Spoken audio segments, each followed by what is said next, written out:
Hello everybody. आज हम बात करेंगे ब्रेस्ट फीडिंग के ऊपर। सबसे पहले मैं आपको बताना चाहूँगी ब्रेस्ट फीडिंग के बेनिफिट्स यानी कि फ़ायदे। ब्रेस्ट फीडिंग का सबसे ज़रूरी फ़ायदा हमारे नवजात शिशु के लिए यानी कि न्यूबॉर्न के लिए ये है कि उसको इम्यूनोग्लोबुलिन्स मिल जाते हैं मदर की फीड के थ्रू, जिसकी वजह से वो कम बीमार पड़ता है। और अगर बीमार पड़ता भी है तो उसकी सिवियरिटी कम होती है, वो जल्दी से ठीक होने की क्षमता रखता है। दूसरा हमारा बेनिफिट है ब्रेस्ट फीडिंग का कि जो भी सीजन हो, मदर को रात को उठ उठ के ऊपर का दूध बना के देने की जरूरत नहीं पड़ती। मदर अपना ब्रेस्ट से सोते सोते ही, शिशु भी सो रहा है, मदर भी सो रही है, and she can breastfeed her child while she is in bed. She doesn't need to get up. सर्दियां हैं, गर्मियां हैं, वॉट एवर द सीजन, उनको उठ के जाने की ज़रूरत नहीं है बच्चे को मिल्क प्रिपेयर करने के लिए।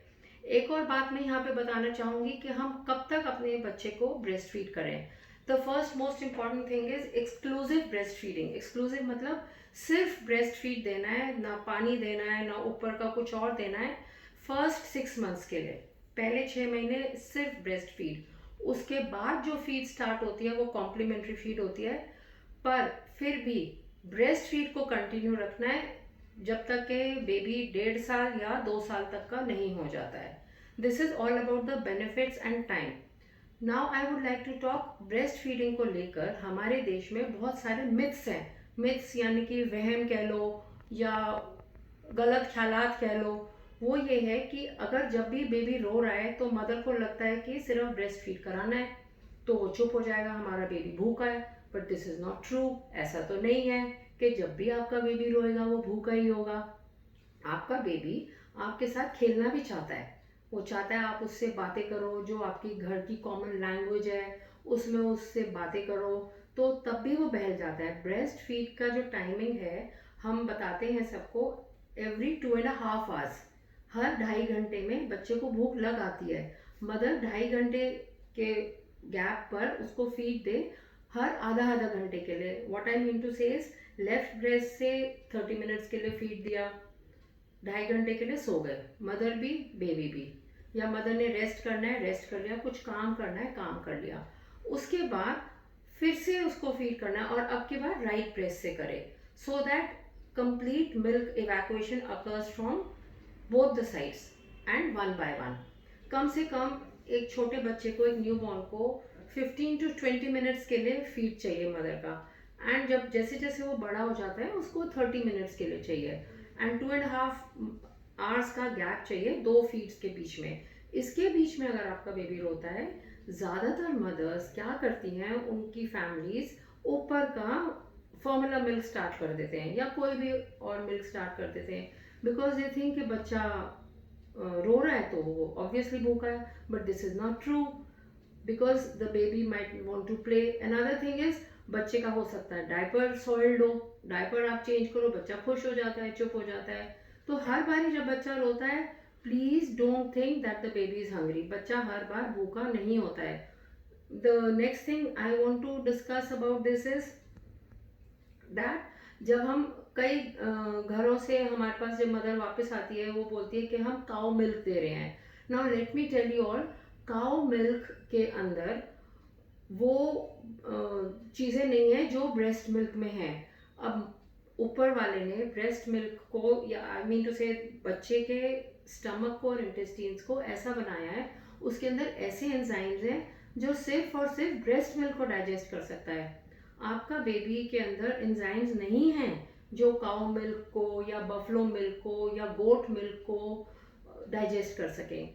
तो इसका मतलब क्या हुआ, इसका मतलब ये जो cow milk, buffalo milk, goat milk, सब जो आप दे रहे हो अगर अपने बच्चे को, वो वेस्ट जा रहे हैं। ना उससे कुछ न्यूट्रिशन मिल रहा है और उल्टा नुकसान अलग हो रहा है। तो एंजाइम्स ही नहीं है बच्चे के, न्यूबॉर्न के 6 मंथ्स के लिए उसके स्टमक एंड इंटेस्टाइन में, जो अन्य दूध को पचा सकें। This is what I mean in simple words. Another thing that is a myth among the families is कि बैठ के दूध पिलाना है, लेट के नहीं पिला सकते। This is not true.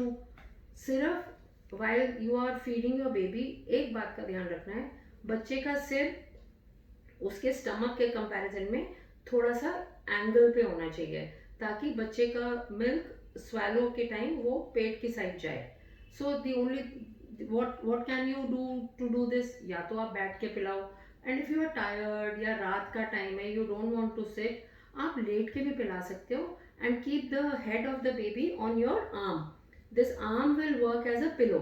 तो बच्चे का सिर ऊंचा हो जाएगा एंड पेट नीचा हो जाएगा, तो कोई कान वान बहने का डर नहीं होता. The most important myth is कान बहने लगेंगे अगर आप लेट के पिलाते हो. पर अगर आप बच्चे का सिर ऊपर कर लोगे एंड टमी उसका नीचे होगा, तो वो कान वान भी नहीं बहने वाले. Now this was about the myths. Now I want to discuss challenges. क्या चैलेंजेस, मतलब क्या प्रॉब्लम्स फेस करती है एक mother for breastfeeding. One important challenge is a cesarean section. Now, even if the cesarean section is done, feed to karana hai. So what you all can do is, the baby can be put on the mother's chest. You know, the baby can lie down ulta on the mother's chest, and the nurse or the attendant can help कि आप डिम्पल से बच्चे को feed करा सको. Because early in the LSCS period, caesarean period, you can't take a करवट या तुम बैठ नहीं सकते हो. So that's okay. You can do this by just letting the baby. I hope I am very clear. बच्चे को चेस्ट के ऊपर लिटा के वाइल मदर सीधी लेटी हुई आप लोग फीड करा सकते हो. Another problem that a challenge that the mothers face is inverted nipple. Nipple की शेप एंड उसकी प्रोजेक्शन ही नहीं है, वो अंदर की साइड है. अब जब वो स्किन के अंदर घुसा हुआ है, तो बेबी उसको सक कैसे करेगा. उसके लिए कुछ एक्सरसाइजेज आती हैं जो day one after child birth mother कर सकती है. बहुत सिंपल एक्सरसाइज होती है, वो हम एट दैट मोमेंट ही सबको समझा देते हैं क्या एक्सरसाइज है. And there are other methods also. Syringing से पुल करके भी निपल को बाहर निकाला जा सकता है. तो इन छोटे मोटे चैलेंजेस को देखकर इनका सामना करना है. इनसे फेडअप नहीं होना कि ये तो बहुत बड़ी प्रॉब्लम है, now I can't feed my baby. No, that's wrong. Another challenge is जैसे the baby goes home, now the baby is 1.5, 2 months, 3 months of age. The mother thinks कि अब तो मुझे काम करना है. Either it is household work or she's a working mother, या फिर उनको work from home करना है. तो ऐसा नहीं सोचना कभी भी कि हम कैसे करेंगे, हमको 8 घंटे की ड्यूटी पे जाना है, हम कैसे जाएंगे बाहर.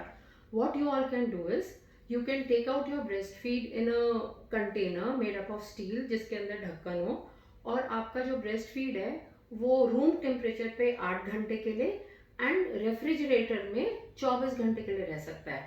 तो रूम टेम्परेचर वाला मिल्क तो एज इट इज घर में कोई भी फीड करा सकता है with the help of a कटोरी चम्मच. Please don't use a feeder. If you all use a feeder यानी कि feeding bottle, it is very difficult to maintain its sterility. Its you know, so that it is not infected. बच्चा बीमार हो जाता है. आपने क्या करना है कि आप अपना दूध स्टोर करके, ब्रेस्ट फीड को स्टोर करके घर पे रख सकते हो, जिसको कोई भी घर में बच्चे का अटेंडेंट कटोरी चम्मच से फीड कर सकता है. And if it is refrigerated, आप एक गर्म पानी के कंटेनर में उस दूध की कटोरी को रख के उसको गर्म कर सकते हो. So you can give the refrigerated milk. What I mean to say is mother can go to work even for 12 to 24 hours. That should not be a hindrance, that should not be a challenge. It is a very easily dissolvable sort of a challenge. The other thing is, what I want to tell you all is diet. Like I told you in my previous post childbirth वाला video, the diet is again ghee. घी जो है वो limited लेना है. अगर आप limited घी लोगे तो that is going to help the child. अगर आप अनलिमिटेड घी ले लोगे, that is going to make you obese. You will have fat, सारे में आपके फैट जमा हो जाएगा, जो कि अच्छा नहीं है. Second thing that I want to point out is, you should have at least 1 liter of milk per day to be able to, ताकि आप बच्चे को अपना दूध पिला सको. आपको 1 लीटर दूध पीना ही चाहिए रोज का. उसके अलावा आपको ग्रीन लीफी वेजिटेबल्स लेनी है. लीफी वेजिटेबल्स मतलब सीजनल वेजिटेबल्स. पालक आजकल पूरे साल मिलता है, पालक हो गया, दाल पालक बना लो, मिक्स दाल्स बना लो. अगर एग लेते हो तो एग ले लो. High protein diet, green vegetables, जीरा. Add jeera to all your food items, you know, तो उससे भी मिल्क प्रोडक्शन अच्छा होता है. और अगर किसी किसी केस में नहीं ले सकते हैं ये चीज़ें, या तब भी मिल्क प्रोडक्शन अच्छा नहीं है, then there are many market preparations which you can take for increasing milk production, जिसमें शतावरी वगैरह होता है. That is also a simple thing. This is what I had to tell you about breastfeeding. I hope I am very simple and clear. Thank you.